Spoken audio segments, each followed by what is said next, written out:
We have a quality field of almost international riders. I think I can only count 2 riders na hindi pa nag-international. The rest are international riders.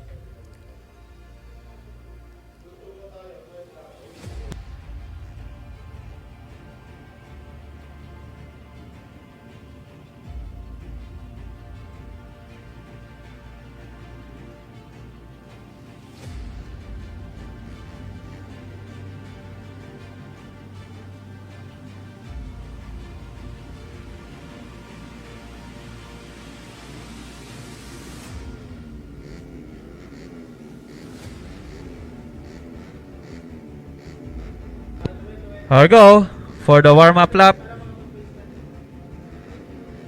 Here we go. Red light is on.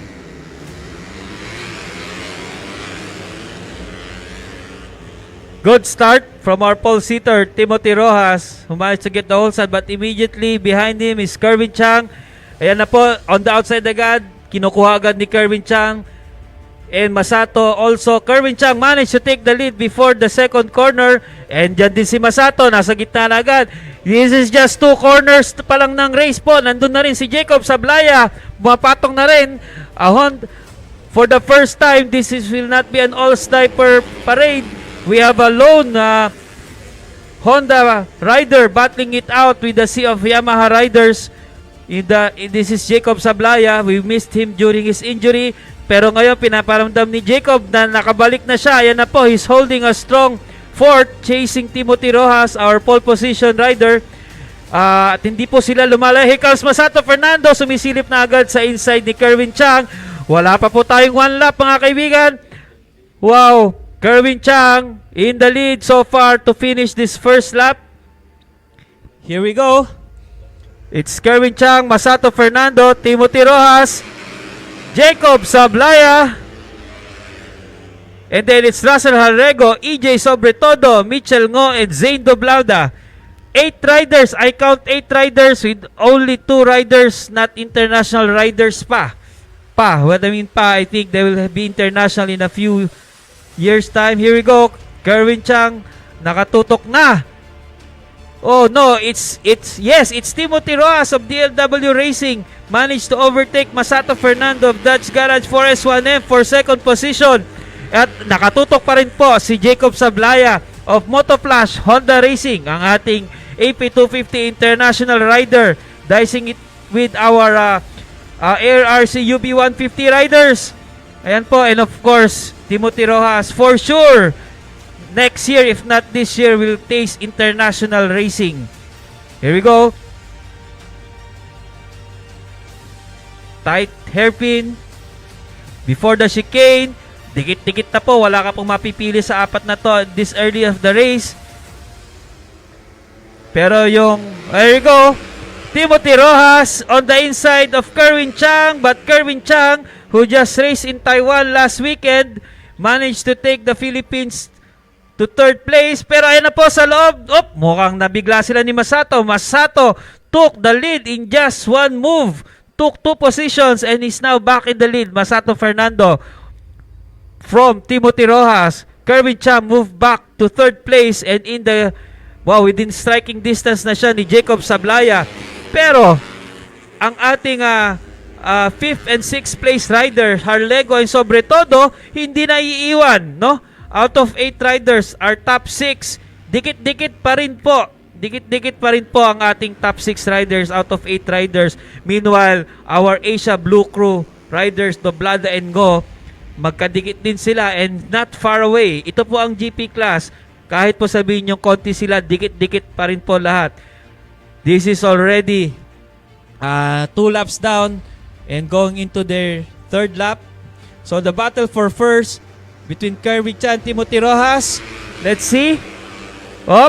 This time defensive line na si Kerwin Chang. Di niya binigyan ng chance makapunta sa inside si Timothy Rojas. Oh no, it's Masato Fernando pala. I'm sorry. But here comes Kerwin Chang. Try to get on the inside of Timothy Rojas. Nope.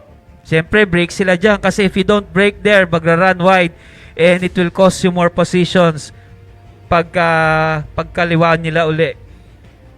Ayan. So, it's Timothy Rojas, Masato Fernando, Kerwin Chang, Jacob Sablaya. Parang international racing action po ito.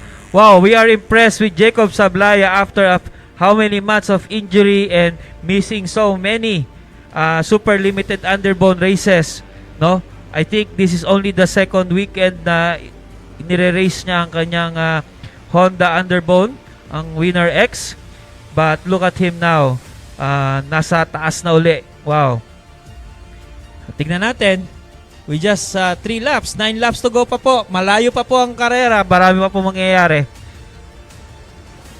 Okay. It's Masato Fernando over Timothy Rojas, Kerwin Chang, Jacob Sablaya, with Racer Harlego and EJ Sobretodo just 1 second away from the lead pack. Ayan po.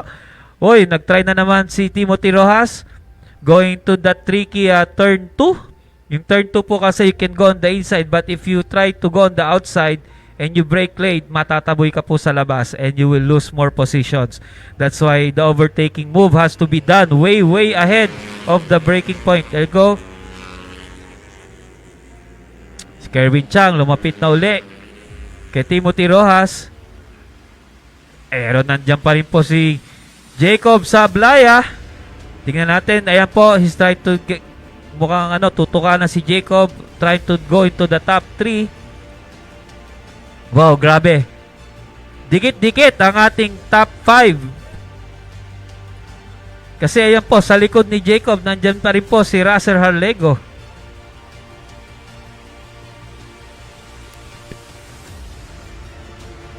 Here we go.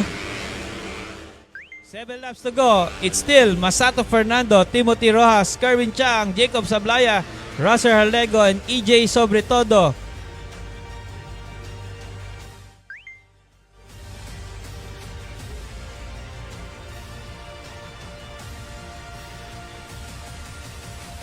Here we go.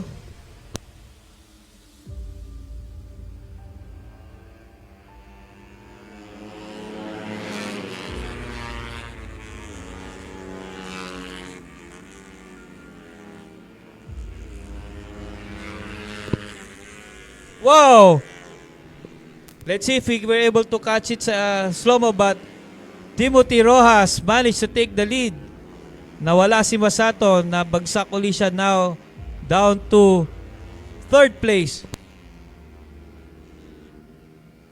Let's see if we can catch him.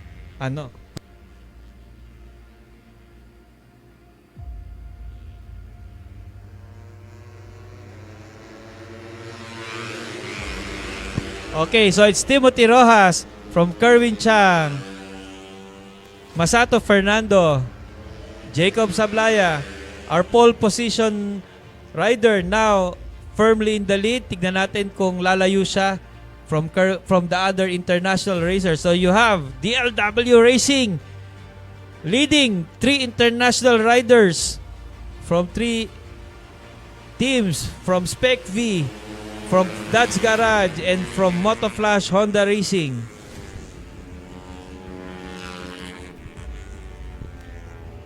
Here we go. We're not able to commentate on that move by Timothy Rojas, but Timothy Rojas is putting his head down. Hindi na niya pinapabayaang makalapit ang tatlong international riders. He's doing a 108.97. 108.97 is a purple time, fastest lap of the race so far from Timothy Rojas on lap 6. 108.9, while the others are still in the 109. Kaya po lumalayo na po si Timothy Rojas. He's down to 108. Let's see kung kailangan mag 108 na rin si Kerwin Chang and Masato para makalapit kay Timothy Rojas. At medyo lumayo na rin si Jacob Sablaya. They need to step up the game. Kailangan na rin pong mag 108 nila. They need to break their qualifying times in order to catch DLW Racing's Timothy Rojas in this Motul Super Underbone Limited GP class. And po, Masato trying to go on the inside of Kerwin Chang.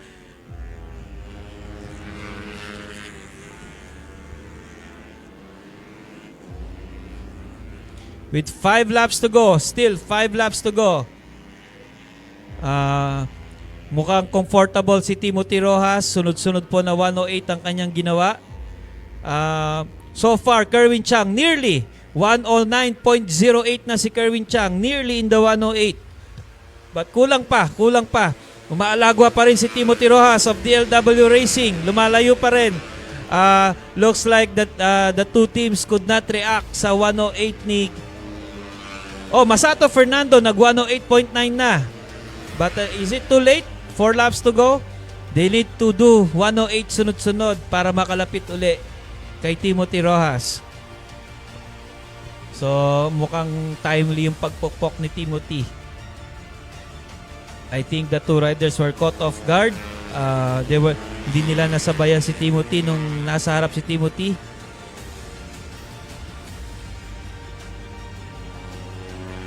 There you go.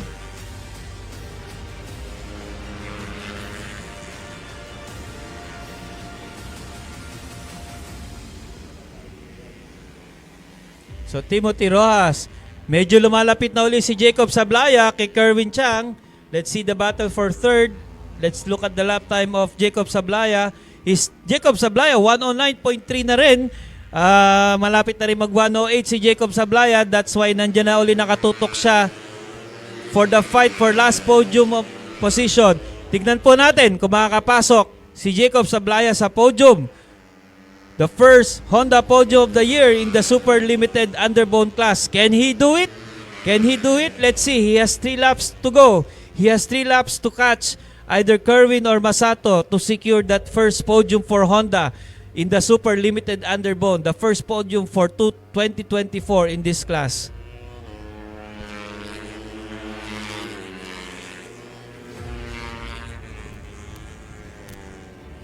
Mukhang DLW Racing is finally going to win.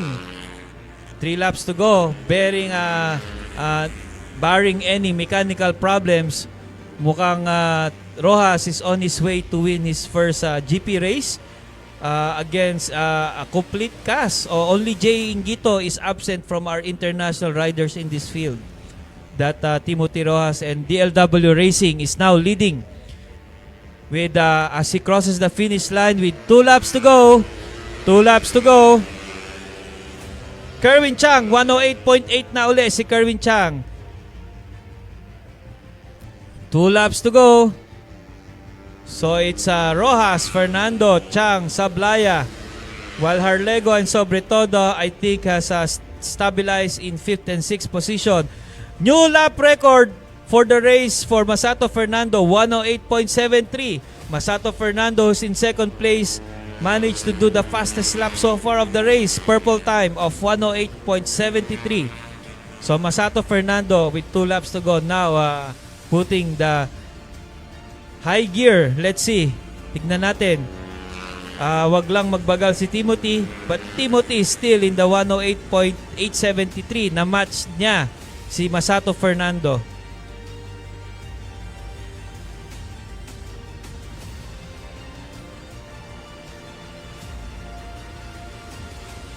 As they go on to their last lap, still more than a second ahead, Timothy Rojas, but si Masato with that 108 race lap, fastest lap of the race, naiwanan na niya si Kerwin Chang. Tignan natin with 1 lap kung makakalapit pa siya kay Timothy. Timothy just has to manage this last lap. He just needs to manage this last lap and he'll be safe from the attack of Masato Fernando. Kailangan lang hindi siya magkamali nang hindi makadikit si Masato. And DLW Racing will win their first Super Limited Underbone GP race against international riders.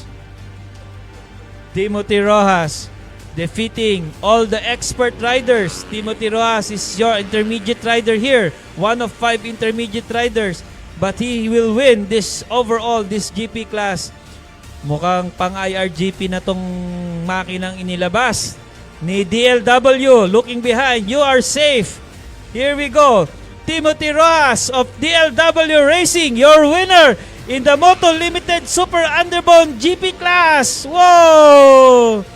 followed by Masato Fernando, Kerwin Chang, and Jacob Sablaya. What a race from pole, nakahabol, and wow, congratulations.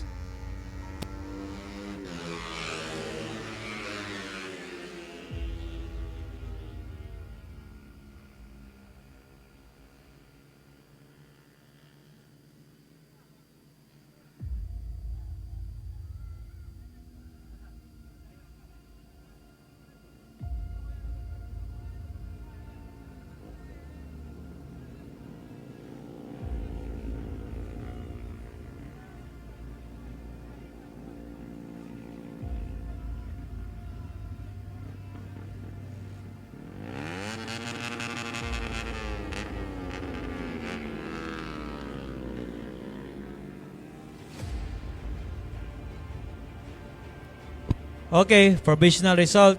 Timothy Rojas, DLW Racing, your winner over Masato Fernando of Dodge Garage 4S1M, followed by Kerwin Chang, Spec VKC99.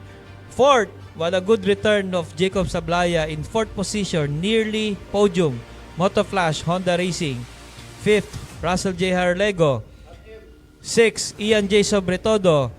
Seventh, Mitchell Ngo, and last finisher is Zane Doblada of Yamaha Philippines.